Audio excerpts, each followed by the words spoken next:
So this session is going to be split into, I guess, three quick updates from me. As Hannah said, each of these sessions is going to be roughly 10 minutes. So first up is really just a real headline update with regards to the age group changes.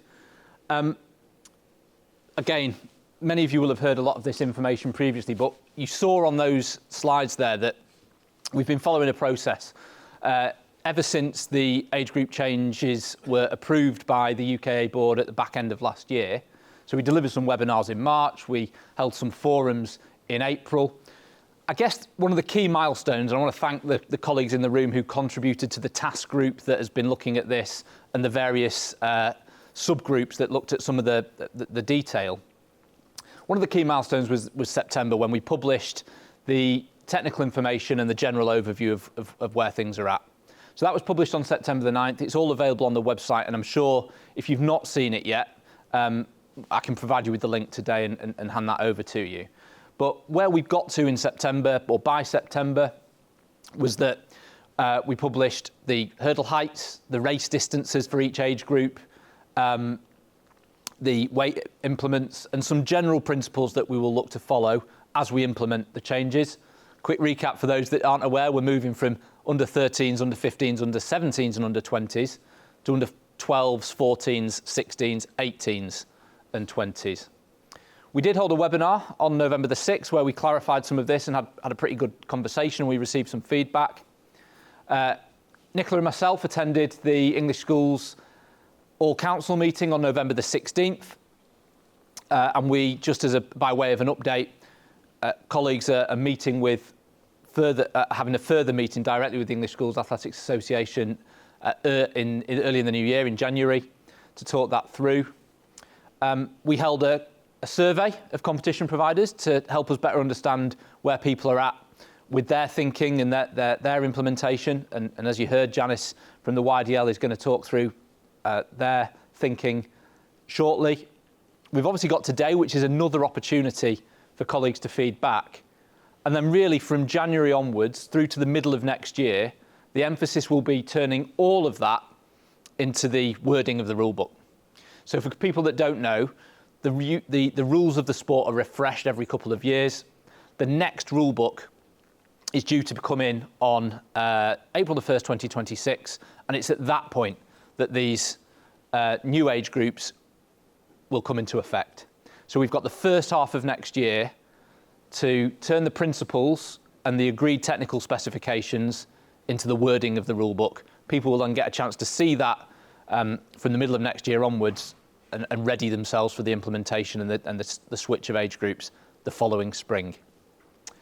On the subject of the survey, people took this was a competition providers survey. People took a fairly broad definition of what a competition provider was or is. So a lot of clubs filled in the survey, obviously taking the view that as a club they're offering their athletes competition. They might not be directly delivering those competitions, that's often the people in this room, but we did get a lot of clubs completing it. We had a few county associations, a few county schools associations, and various other national and regional competition providers. Some of those were off track, some of those were on track, some of those were independent, individual open meetings, some of them were sort of well-known national providers, Welsh Athletics, for example, so on and so forth. Thank you. So I think this was quite a positive stat. Of the 60-odd people that answered this question, 54 had received the information, and the ones that hadn't, which was a good learning for us, there was a school, an independent school, that hadn't received the information directly. There was a university athletics club that I'm not sure, I need to check whether it was affiliated or not. A couple of others that didn't necessarily fit a category that said that they hadn't received the information. But the majority, a big majority of organisations that completed the survey had at least heard about the changes and had received the update in September. It was a bit more of a mixed bag in terms of whether their committee had yet discussed the changes. So as you can see, not a 50-50 split, but near enough. However, those that hadn't discussed it expressed a desire to do so pretty quickly. So these were some of the other questions that don't naturally sort of lend themselves to statistics. Generally speaking, the feedback around which age group the respondents thought they'd be catering for, an open meeting, for example, said that they don't really have to do anything. They just whatever the age groups are in the sport, they'll just offer those. Andy, who's in the room, filled this in and obviously recognised that he was part of the English schools. That's TBC, as we know. There was a provider of an inter-county match that suggested that they'll replace the under-13s and under-15 age groups with a single under-16 competition. So there's, again, a bit of a mixed picture, but generally speaking, people looking at moving from, if they were offering 13s and 15s, probably move to 14s, 16s, which I think is what we'll hear from the YDL. What other changes do people expect to be making? There were a lot of people, particularly in clubs, very few changes in some cases. In others, they want to change the coaching structure within the club. So actually, the athletes that train with each other, they'll try and align with the new age groups. We had a county association saying that they expect to start or want to start offering under 10s and under 12s competition, not necessarily licensed competition, but they want to make sure that they reach those primary age groups, and we're going to come on to that later today. But there's also things like rewriting timetables, refreshing web resources, so identifying new weights for throws, new starting heights in the competition timetables and their own particular rules of competition. One running event said they're actually just going to switch to offering prizes for age on the day rather than by age group, which is fine. When do you expect to be making decisions? Again, this was a mixed bag. Generally, they were looking at this month, the end of this year, or certainly early in 2025. There are obviously some organisations will have AGMs that they might have made some provisional decisions over the last few weeks, but really it's next year's AGM that will formalise some of the detail. And then 23 people said they'd like to be contacted to discuss further, and everybody who said that has now received an email from me with an offer to correspond. The one on costs, again, quite very mixed bag, ranging from organisations that talked about things like trophies and some of the sort of web updates, all the way through to don't really expect to have any costs incurred. So again, we kind of need to go through that in a little bit more detail and look at what support might be needed there.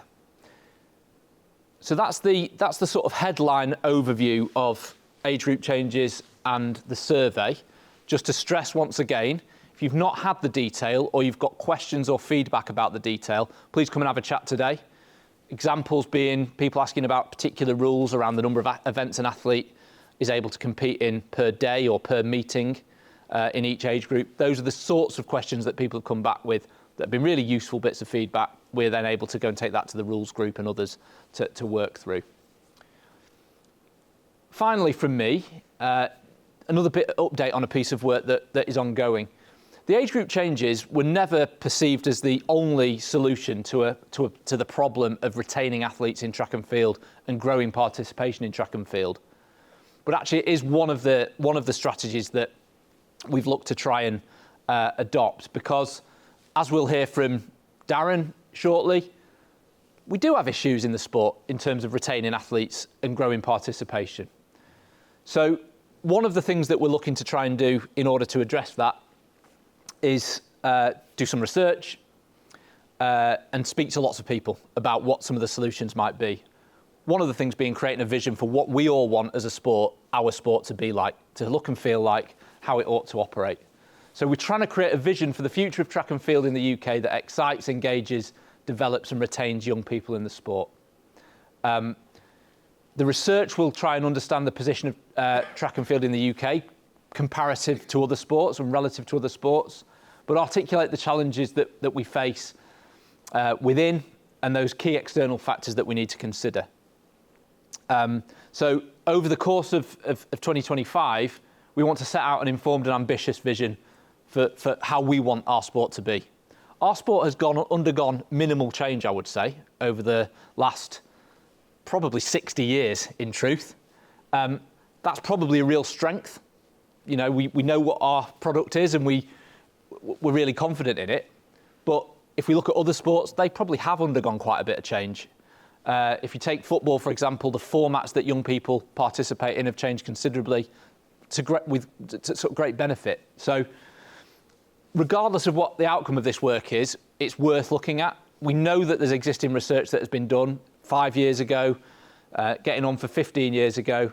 But I think the time has come to really, for everybody in the sport to unite behind what we want our sport to be. And that's what this work focuses on. So one of the strands of this is a youth vision group, where we've got a number of young people who are already participating in the athlete panel in England, the youth forum in Scotland, and equivalent organisations or groups in Northern Ireland and Wales, where we're actually going to listen to some young people who are really passionate about the sport to understand what they actually want from the sport. That youth vision group met for the first time on Wednesday.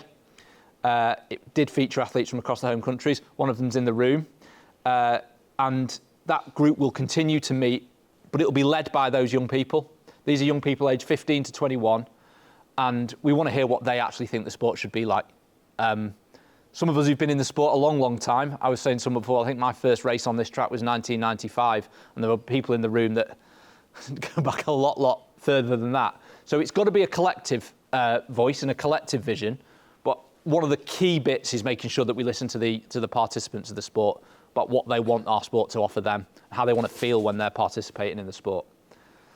So that bigger piece of work that doesn't just involve the young people will also be on stream in 2025, and the research as well that I've just alluded to, that will really, I think, focus more on why is it that people aren't starting athletics in the first place. We've got loads of people that we can talk to about why they do athletics, the people who do it, what they want from athletics. But what about the people who never set foot through the door of a track and field athletics club or never participate? Why don't they? Is it lack of opportunity in schools, lack of opportunity elsewhere, or actually is it not very appealing to them? So that's what that research will focus on. As I say, as they used to say in the 70s, I'm here all week, or I'm here all day, certainly. So do come and have a chat if you want to pick up any of these points. I'll be delighted to speak to you. Thank you.